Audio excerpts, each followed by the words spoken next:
Dok, ano ba mga pwede kong kainin kung meron akong kidney stones? Lagi po nating tatandaan na food is information at ang diet po natin can be an effective tool in managing and preventing kidney stones. Actually, may iba't iba po tayong klase ng bato na pwedeng mabuo sa ating kidney. Isa na po sa pinakang common na yung calcium oxalate or CaOx. Kailangan nyo pong bawasan ang mga oxalate-rich foods. Katulad ng spinach, chocolate, peanuts, sweet potatoes, soy, and potato chips.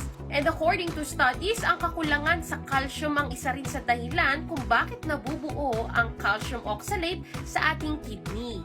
Ang ikalawang klase ng bato ay gawa po sa uric acid at nabubuo po ito kung sobrang acidic ng ating ihi. Ano po yung mga dapat po nating bawasan ang mga mayaman sa purine to reduce acidity?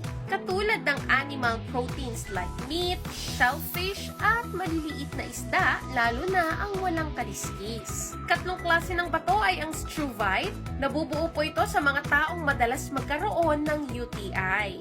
Malalaki po ang mga batong ito na pwedeng mag-cause ng obstruction and kidney infection. Kaya madalas pong binibigyan ng antibiotic ang mga may ganitong klase ng bato. Pang-apat na klase ng bato ay tinatawag po nating cystine. Nangyayari po ito sa babae at lalaki na mayroong genetic disorder. Ang cystine ay isang acid that naturally occurs in our body, kaya lang nag-leak po ito sa kidney papunta sa ating urine or ihi. Generally speaking, kailangan po natin ng maraming water to flush out toxins. Pwede nyo pong lagyan ng lemon sa 1 litro ng tubig, kalahating lemon lang po.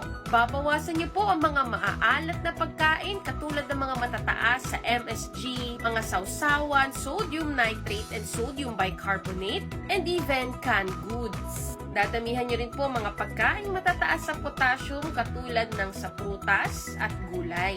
Prevention is always better than cure. Stay healthy po!